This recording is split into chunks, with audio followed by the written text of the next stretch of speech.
사람들은 그 매사에 내가 뭐를 알고 있다라는 생각들을 하면서 삽니다. 그래 자기가 가진 이 생각을 내려놓고 포기하기가 매우 어렵습니다. 어떨 때는 내가 옳았다고 생각했던 것이 틀렸는데 그걸 포기하지 못할 때가 있지요. 우리가 역사를 보면 천동설을 주장했던 사람들의 경우에서도 이와 같은 현상은 분명하게 나타났습니다. 16세기까지 여러분이 아신 것처럼 학교에서 배워서 아신 것처럼 지구가 태양을 중심으로 돈다고는 감히 말할 수가 없었습니다. 태양이 지구를 중심으로 돈다고 생각했습니다. 그러다가 그것을 이제 연구하고 관찰하고 모든 것을 다 파악하고 나서 그게 아닌데 태양은 움직이지 않고 있고 지구가 태양을 중심으로 도는데 이렇게 분명한 입장을 밝혔음에도 불구하고 그건 아니다. 오히려 지구가 태양을 중심으로 돈다라고 하는 사람을 위협하고 협박하고 죽이려고 했어요. 그렇죠. 그래서 오랜 기간 동안 말을 못하고 있다가 그래도 여러분 진실이라고 하는 것은 숨길 수가 없잖아요. 그래서 그 진실이라고 하는 것을 결국은 이제 밝히게 되고 지금 와서는 지구를 중심으로 태양이 돈다라고 생각한 사람이 없어요. 그렇죠? 태양을 중심으로 지구가 돈다 이리 생각합니다. 그러니까 틀린 것을 옳다고 계속 주장해 왔었지요.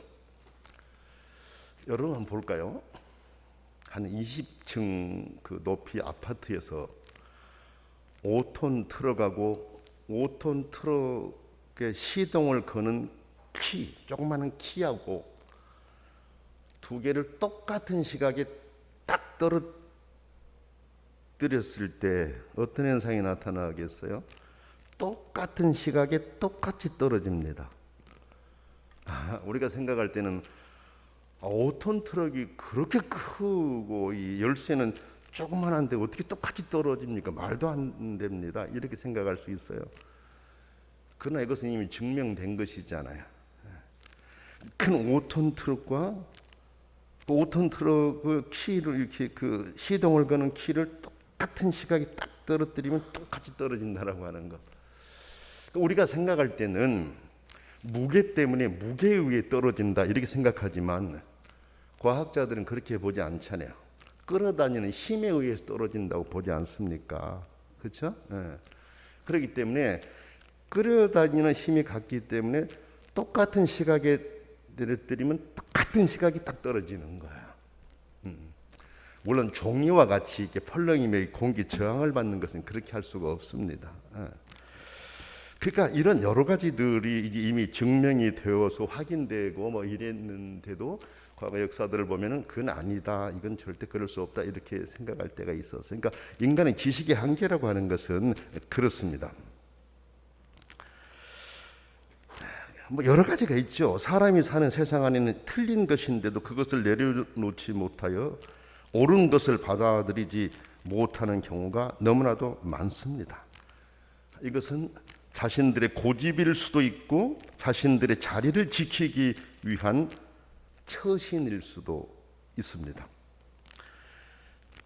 우리가 바르고 옳은 길에 들어서기 위해서는 내가 가진 생각이 틀렸을 수도 있다는 것을 빨리 인정하는 것이 중요합니다. 여러분 국가를 이끌어가는 경제 정책을 펴는 사람들도 이것이 옳다라고 생각을 하고 추진했지만은 아니다라는 것이 밝혀질 때는 빨리 고치는 것이 필요해요. 그렇지 않습니까? 그러나 그거를 고치지 못할 때 고통당하는 사람들은 국민들이 되는 거지 않습니까? 그렇죠? 항상 여러분 사람이 가진 지식이나 생각은 매우 제한적이라고 하는 것, 이것을 우리가 알아야 됩니다. 자기가 생각한 것 이상의 넓은 세계를 보지 못하는 경우가 많습니다. 많습니다. 우리가 가끔 접한 정보를 보면 여러분 어떻습니까? 어떤 음식이 어디에 좋다는 연구 결과가 나옵니다. 그렇죠? 어떤 음식이 어디에 좋다라는 연구 결과가 나와요. 이런 것들은 모두 인간이 믿고 받아들이고 따를 때가 있는데 조금 뒤에 다시 또 연구 결과가 나올 때 그렇지 않다라고 하는 그 앞의 연구 결과를 뒤집어 버리는 이런 일들도 있습니다. 인간의 한계죠. 지식의 한계이고 인간이 지닌 체질의 어떤 조건들이 같지 않기 때문인 것이죠. 그러므로 여러분 자기가 가진 생각을 절대화하여서 크고 귀한 것을 놓치는 일이 없도록 하는 것이 지혜입니다. 이것은 종교적인 부분에 있어서도 그와 같은 현상들이 나타납니다. 왜냐하면 자신이 가진 제한된 지식으로 참된 진리를 거부하는 경우가 있기 때문에 그렇습니다. 유대 종교 지도자들이 그랬습니다, 여러분. 그들은 하나님을 믿는다고 하는 자들이었습니다. 성경을 공부하고 가르치는 사람들이었습니다. 종교적인 행사를 담당하고 지도하고 진행하던 자들이었습니다. 그러나 그들은 자기들이 가진 선입견에 빠져 있어서 성경이 말씀하고 있는 참된 가르침을 놓치고 있었습니다. 외적이고 형식적인 것들을 행하고는 있었을지 모르지만 성경에서 말씀하시는 본질을 바르게 이해하지 못하고 있었습니다. 그러나 어찌 보면 여러분, 그들은 지식으로는 알고 있었지만 일부러 거부한 자들이라고도 할 수 있습니다. 왜냐하면 예수님을 인정하게 되면 자신들이 가진 기득권이 사라질 것을 알고 있었기 때문입니다. 그러므로 그들은 예수님의 뜻을 따르려는 자들이 아니라 종교를 이용하여 자신들의 자리를 지키려던 자들이었다. 이렇게 볼 수가 있습니다. 그 결과는 수많은 사람들에게 불행으로 돌아가고 말았어요. 여러분 성경의 내용을 제가 더 한번 설명을 해볼게요. 유대 종교 지도자들은 그리스도가 어디에서 나실지 지식적으로 알고 있었습니다. 그렇죠? 지식으로 알고 있었습니다. 왜냐하면 예수님이 탄생하신 후에 예수님을 경배하려고 동방에서 박사들이 찾아왔습니다. 그렇죠? 동방에서 박사들이 찾아왔습니다. 이때 헤롯 왕이 모든 제사장과 백성의 서기관들을 불러 모았습니다. 불러 모아놓고 그리스도가 어디서 나겠느냐라고 물었습니다. 왜냐하면 동방 박사들이 와서 그리스도를 찾으니까 그리스도가 어디에서 나겠느냐라고 종교 지도자들을 불러놓고 물었습니다. 이때 그 많은 종교 지도자들, 제사장과 백성의 서기관들이 뭐라고 대답한 줄 알아요? 선지자 미가의 말씀을 인용하면서 유대 베들레헴입니다라고 대답을 했습니다. 마태복음 2장 5절 6절에 나와요. 그리스도가 어디에서 나겠느냐라고 헤롯이 물으니까 유대 베들레헴입니다. 미가서에 예언되어 있는 내용을 알고 있어요, 이 사람들이. 미리 알고 있었는지 아니면 시간을 주고 너희들이 찾아봐라, 연구해봐라. 그러니까 자기들이 서로 머리를 맞대고 연구해가지고 여기 있네. 미가서가 미리 예언해 왔네. 맞습니다. 유대 베들레헴입니다. 라고 대답을 했어요. 여러분 보세요. 그러면 적어도 종교를 담당하던 지도자들이었기에 그리스도가 어디에서 나신다라고 예언한 말씀을 알고 있었다면 그리스도가 베들레헴에 탄생하셨을 때 누구보다도 먼저 찾아 경배했어야 옳습니다.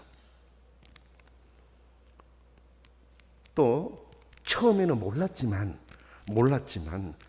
왕이 불러가지고 찾아보라고 해서 찾아서 확인을 했으면 나중에 확인하여 알게 되었을지라도 그렇게 했어야 옳습니다. 정상적인 종교 지도자들이라면 그렇지 않습니까? 성경에 유다 베들레헴에 그리스도가 오신다고 했는데 동방에서 박사들이 와가지고 그리스도가 탄생했다는 걸 얘기한 거잖아요, 사실상. 그런데 그들은 그렇지 하지 않았습니다. 오히려 그리스도이신 예수님의 구원 사역을 앞장서서 방해하는 자들이 되고 말았습니다. 그렇죠. 공간 복음을 쭉 보세요. 예수님의 구원 사역을 반대하던 사람들이 누굽니까? 그리스도가 베들레헴 탄생하실 것이라고 헤롯 앞에 말했던 이 사람들이었어요. 이 사람들이 방해를 했습니다. 백성들이 그리스도에게 다가가는 것도 사실은 접근하는 것도 막으려고 했던 사람들입니다. 성경을 보면 그들은 예수님을 따라다니면서 사사건건 예수님의 일을 방해했습니다. 여러분, 예수님이 성전에서 말씀을 가르칠 때 그 자리에 앉아있던 사람들이 이 사람들이었습니다. 앉아있다가 예수님이 말씀하시면 거기서 이 일을 제기하면서 예수님이 하신 일을 방해하고 함께 있던 사람들이 예수님을 따르지 못하도록, 그 말씀 믿지 못하도록 했던 사람들이 이 사람들이었습니다. 근데 오늘 말씀에서도 그들은 예수님이 하신 일에 시비를 걸고 있습니다. 예수님이 성전에 들어가 가르치실 때 대제사장들과 백성의 장로들이 네가 무슨 권위로 이런 일을 하느냐, 또 누가 이 권위를 주었느냐라고 캐물었습니다. 전에 했던 것 또 하고 있습니다. 그러니까 이 사람들은 계속 그래 왔습니다. 앞으로도 그렇게 할 사람들입니다. 그리고 예수님을 십자가에 넘겨줄 사람들이 바로 이 사람들입니다. 예수님은 즉답을 피하셨습니다. 왜? 그들의 의도를 알고 계셨기 때문에 즉답을 피하셨습니다. 역질문을 던지셨습니다. 나도 너희들에게 묻겠다. 너희들이 대답하면 나도 대답하겠다. 요한의 세례가 어디로부터 왔느냐? 하늘로부터 왔느냐? 사람으로부터 왔느냐라고 질문을 던졌습니다. 이들은 굉장히 고민을 했어요. 왜냐하면 그때 그 당시에 요한이 백성들에게 인기가 굉장히 많았습니다. 백성들이 요한을 정말 많이 따르고 있었습니다. 자기들은 경계하고 있었지만 백성들은 요한을 좋아했습니다. 만약에 요한의 세례가 하늘로부터 왔습니다라고 대답하면 근데 왜 안 믿어? 하늘로부터 왔는데 하나님 믿는다고 섬기는 사람들이 왜 믿지 않아? 이럴 수 있다는 얘기예요. 반대로 사람으로부터 왔습니다 그러면은 백성들이 요한을 바라보는 것과 다른 얘기를 하잖아요. 그럼 이 사람들은 백성들에게 큰 어려움을 당할 수 있어요. 그러니까 자기들이 대답을 못해요. 대답 못해요.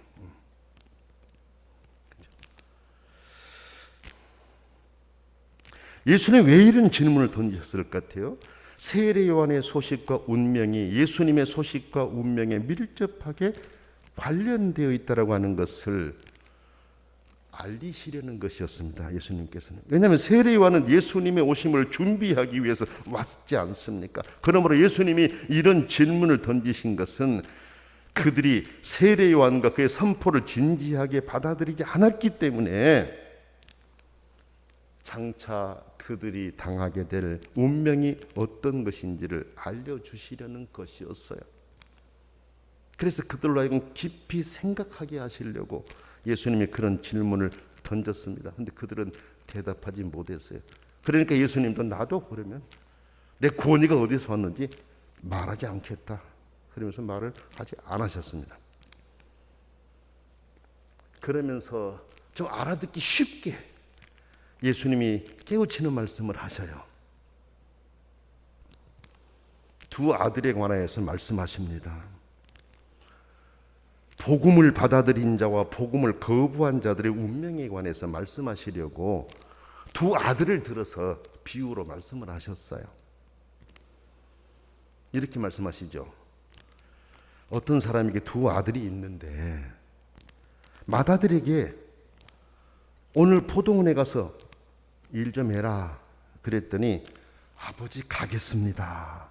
이 조금 그 주석을 깊이 해놓은 것을 보면은 공손하게 아주 그냥 정말 그 순종하는 자세를 보인 것처럼 아버지 가겠습니다. 이렇게 대답하고서는 가지 않았어요. 대답을 해놓고 가지 않았어요. 근데 둘째 아들에게 와서 똑같이 말했습니다. 포도원에 가 일 좀 해라 그랬더니 싫어요.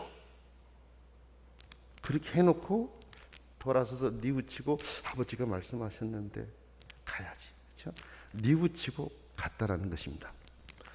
그 둘 중에 누가 아버지의 뜻대로 하였느냐라고 예수님이 이제 묻습니다. 답은 나오겠죠. 우리도 답이 나오지 않습니까? 이때 그 종교 지도자들은 주저하지 않고 둘째 아들입니다라고 대답을 했습니다. 싫습니다. 가지 않겠습니다.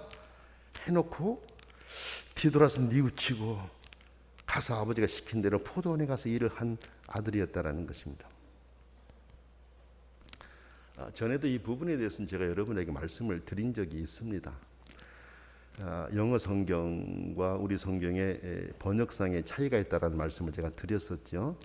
그래서 모든 영어 성경은 지금까지 번역된 모든 영어 성경은 첫째 아들이 이렇게 이제 가는 것으로 그러니까 무슨 말이냐면은 질문 자체가 이제 그 첫째 아들이 싫습니다 해서 갔고 둘째 아들은 가겠습니다 하고 안 가는 이렇게 성경이 이제 그 번역이 되어 있어요.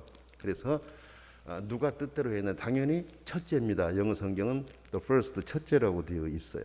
그러나 이제 우리 성경이건 영어 성경이건 말하려고 하는 것은 안 가겠습니다 했다가 뉘우치고 갔다라는 것을 말씀하시려고 하는 거예요. 첫째가 중요하고 둘째가 중요하고 그건 아니고 가지 않겠다고 했다가 뉘우치고 갔다라고 하는 것, 이거를 중요하게 여기고 있는 것이에요. 그렇죠? 이게 왜 그렇게 차이가 있는지에 대해서는 조금 더 심도 있게 여러분에게 대화를 나눠야 되기 때문에 여기서는 짧은 시간에 말할 수 없고 다음 기회가 되면 또 그렇게 말할 수가 있습니다. 어떻든 가지 않겠다고 했지만 뒤에 뉘우치고 간 그 아들, 그 아들이 잘한 것이다라고 하는 것을 그들로 깨닫게 하는 거고 예수님도 그것을 말씀하시려고 하셨던 것이죠. 여러분,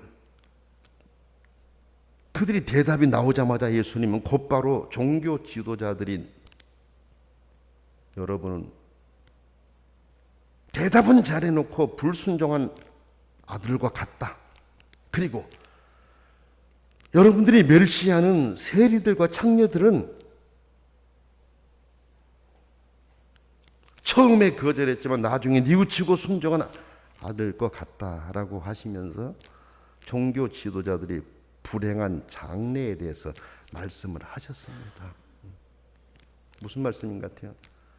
여러분들은 지금 종교적으로 어떤 지위를 차지하고 있으면서 여러분들이 어떤 신앙적인 걸 갖고 있다고 생각하고 그 외의 세리들, 창기들은 무시하는데 실은 창차는 여러분들이 아니라 세리들과 창기들이 중요한 자리를 차지하게 될 것이다라는 것을 딱 짚어 말씀을 하신 거예요.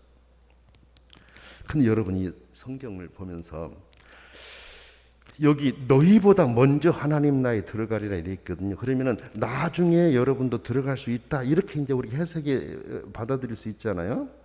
나중에라도 희망이 있음을 말씀하신 것처럼 보여질 수 있는데 그게 아니에요. 예수님이 말씀하시려는 여기의 의도는 오히려 그들은 제외될 위험에 처해 있다라고 하는 것을 강하게 말씀하신 겁니다. 왜? 바뀔 가능성이 없으니까. 대제사장들, 서기관들, 종교 지도자들은 자신들이 가진 생각을 내려놓고 바꿔서 예수님께 돌아와 믿고 순종하고 따를 가능성이 예수님이 보실 때 보이질 않는 거예요. 그러니까 너희보다 먼저 이 사람들이 하나님의 나라에 들어가리라 이렇게 말씀하신 것은 이들은 들어가는데 너희들에게는 가능성이 희박하다라는 거예요. 여러분 마태복음을 읽어보게 되면 대부분 천국 그렇게 돼 있다고 했잖아요. 마태복음에는 천국이라고 표현되어 있는데 여기에서는 하나님의 나라라는 표현을 예수님이 썼습니다. 이건 강조하기 위함입니다.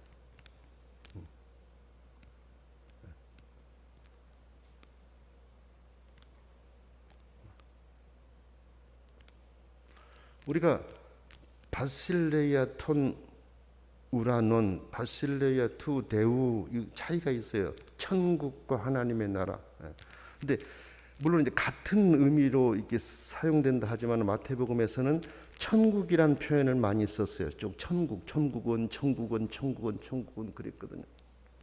그런데 이 부분에 있어서는 같은 의미라고 할지라도 하나님의 나라에 들어간 것에 대해서 구체적으로 설명을 하신 거예요, 지금. 그렇죠? 왜 그들에게는 이런 제외될 위험에 처해 있다고 주님이 말씀하셨을까요?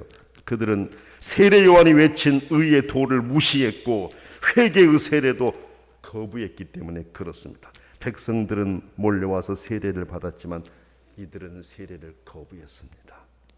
왜 그랬을까요? 세례 요한 밑으로 들어간다라는 생각을 했어요. 예수님의 오심을 준비하도록 세례 요한을 보냈고 세례 요한은 분명히 다르게 행동하고 살았기 때문에 많은 사람이 따랐거든요. 그렇지만 지도자들은 세례 요한을 거부하죠. 여러분, 세례 요한을 거부하였으니 당연히 세례 요한이 전한 예수님도 거부하게 된 거죠.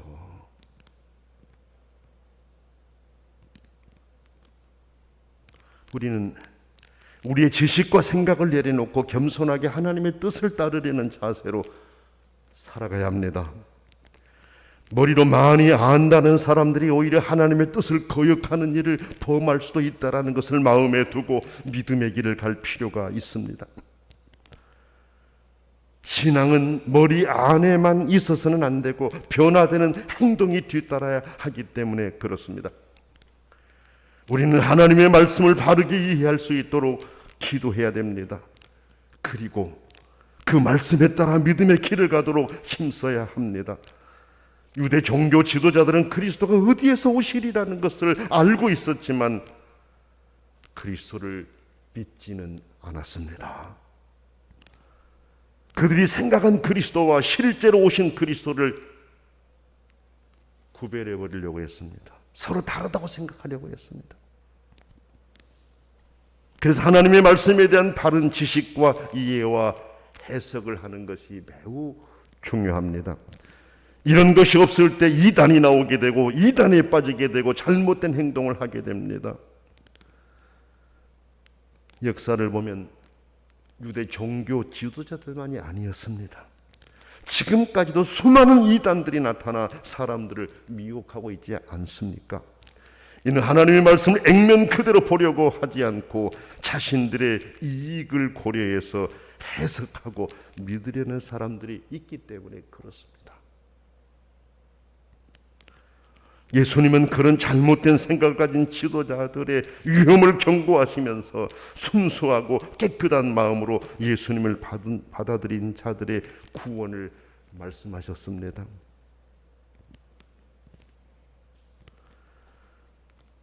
오늘 성경 말씀 전체를 통해서 예수님이 우리에게 주시려고 하는 메시지는 이거예요. 뉘우치고 돌아와 예수 그리스도께 순종하라는 것입니다.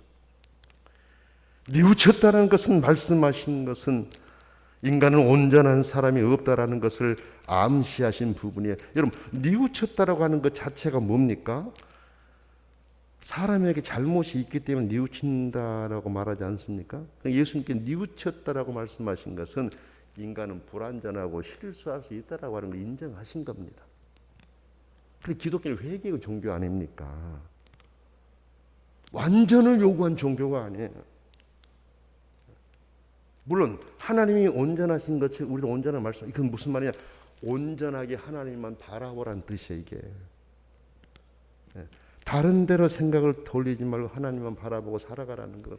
어떻게 인간이 완벽할 수가 있습니까? 인간이 완벽하다면 회개란 말씀은 안 하시죠. 자복이란 말씀 안 하시잖아요. 성경에는 회개를 말씀해요. 자복을 말씀하세요. 인간은 뜻대로 살아보려고 하다가도 넘어질 때가 있고 실수할 때가 있고, 그러나 그때 뉘우치고 회개하고 다시 하나님 뜻대로 살아가는 것. 세리들이 그랬다는 거 아닙니까 지금? 창기들이 그랬다는 거 아닙니까 지금? 그런 종교 지도자들은 그렇지 않았다라는 거 아닙니까? 예수님이 보실 때 수많은 흠이 있지만 우리들은 흠이 전혀 없다라고 생각하며 살던 사람들이었어요. 그래서 자기들의 잣대로 세리들을 평가하고 창기들을 평가하고 세상으로부터 멀어지게 만들려고 했어요. 그러나 예수님은 그들을 품으시잖아요. 왜? 그들이 뉘우치고 회개하고 주의 말씀을 따라왔기 때문에 그렇습니다. 오늘 우리는 주님 말씀하신 대로, 우리 주님 말씀하신 대로 항상 부족함을 인정하면서 매사에 하나님이 원하시는 방향으로 내 생각을 돌려 살아가려고 힘쓰는, 그래서 주님께 사랑받고 칭찬받는, 인정받는 그린 성도들의 삶을 살아갈 수 있기를 원합니다. 사랑이 많으신 하나님 아버지, 우리같이 부족하고 연약한 사람들을 사랑하시고 은혜를 주셔서 우리의 생각을 내려놓고 예수 그리스도를 믿고 받아들이고 영접하며 순종하며 살게 하시니 감사합니다. 아버지 하나님, 이 은혜를 더 깊이 생각하며 아버지가 원하시는 대로, 아버지가 원하시는 곳으로 방향을 돌리며 살아가려 힘쓰는 하나님 아버지의 자녀들이 되게 해 주시고, 그렇게 살아가는 주의 자녀들을 살펴주시고 은혜 주시고, 기도하실 때 성령으로 함께 하여 주시옵소서. 응답해 주시고 기쁨과 평안을 주시옵소서. 예수님의 이름으로 간절히 기도드립니다. 아멘.